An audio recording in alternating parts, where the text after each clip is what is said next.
Dr. Christopher West here, the Theology of the Body guy. I often hear people say, why do married couples need to be chaste? The wait is over. In this video, we're going to take a look.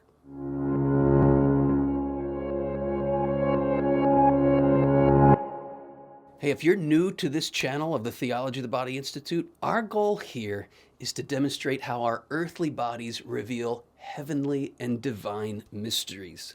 If you want to dive deeply into questions about what it means to be human, why we are male and female in the first place, you're going to want to subscribe to this channel. And hey, help us out to spread the good news, to compel YouTube to help us get this message out there by subscribing, by leaving a comment, by clicking the notification bell, and sharing this video with other people. So we're continuing our series of reflections on my book, Good News About Sex and Marriage. If you want to follow along, there's a link below to learn more about the book. We are on page 78. Why do married couples need the virtue of chastity when the wait is over? This is a common mistaken notion that you have to be chaste until you get married. Well, that's like saying married couples don't have to love one another. Chastity, as we've explained in other videos on this channel, chastity is the virtue that orients and directs sexual desire, attraction, emotion towards the truth of authentic love. All of us need the virtue of chastity. Why? Because the way we experience our sexual desires and attractions in this fallen world is not oriented towards loving as God loves. As we explained in the last video, you can check it out here, we explained that sexual intercourse is meant to be an expression and renewal of wedding vows, of loving as God loves, freely, totally, faithfully, fruitfully. That's what a man and a woman commit to at the altar.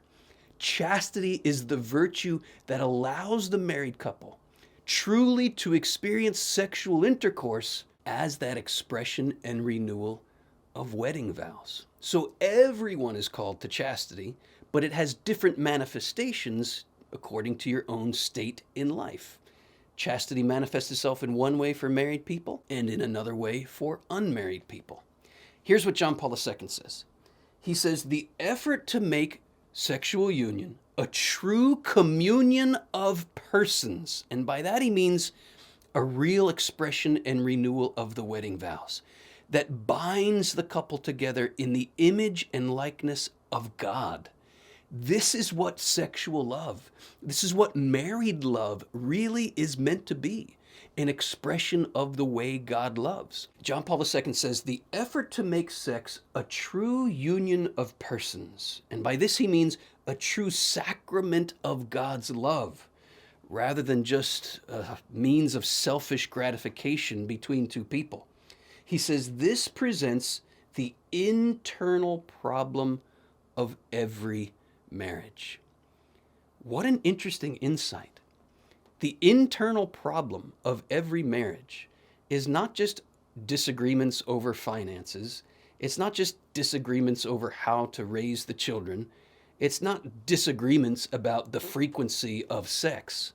Rather, the internal problem of every marriage, according to John Paul II, is learning to express and renew your wedding vows through the language of the body. If a husband and a wife commit themselves to the inner purifications that are necessary to experience their marriage bed truly as a marriage bed, as a bed in which their marriage vows are renewed, that is like a stone thrown into a pond that has a ripple effect on the whole of their married life.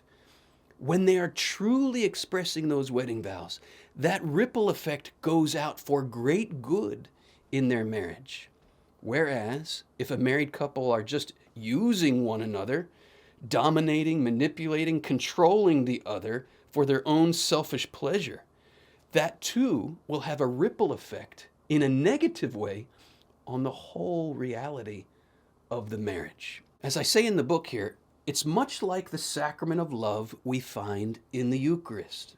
This act too, according to the analogy, is the consummation of a marriage. John Paul II described the Eucharist as the sacrament of the bridegroom and the bride. It's where Christ, the bridegroom, gives up his body for his bride freely, totally, faithfully, and fruitfully.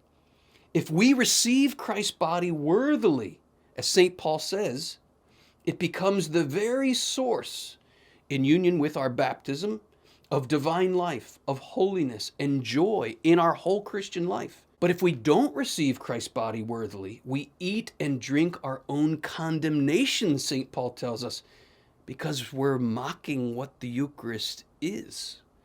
Check that out actually in 1 Corinthians chapter 11, 27 to 29, where St. Paul talks about this.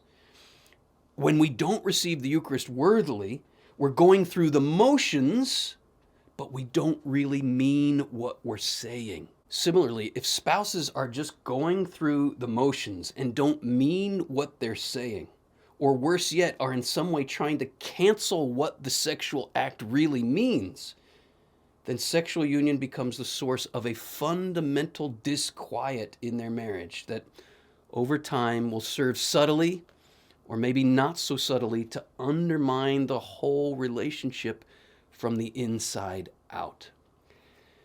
My brothers and sisters, there's no doubt about it. In my own life, I got married in 1995. That was a long time ago. The biggest challenge of my marriage is learning how to love as God loves. You might be saying to yourself, I've never even heard this. I've been married even longer than you, Christopher, and I never heard that sex is meant to be an expression and renewal of wedding vows. What am I supposed to do? Here's what I say here.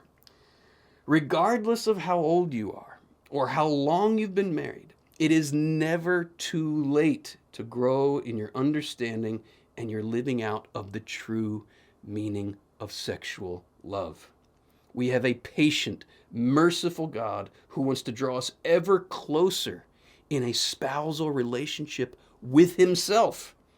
For married couples, growing in the true sacramental nature of their sexual relationship is one of the ways they grow closer to God as well as to each other. Take up the challenge. I invite you to learn more about this theology of the body. Consider becoming a member of our patron community where we offer ongoing exclusive formation in this vision. Consider taking a course online or in person through the Theology of the Body Institute. You can check out those links below. Never be discouraged. God's mercy goes far deeper than our failures. Until next time, may our eyes be opened to who we really are.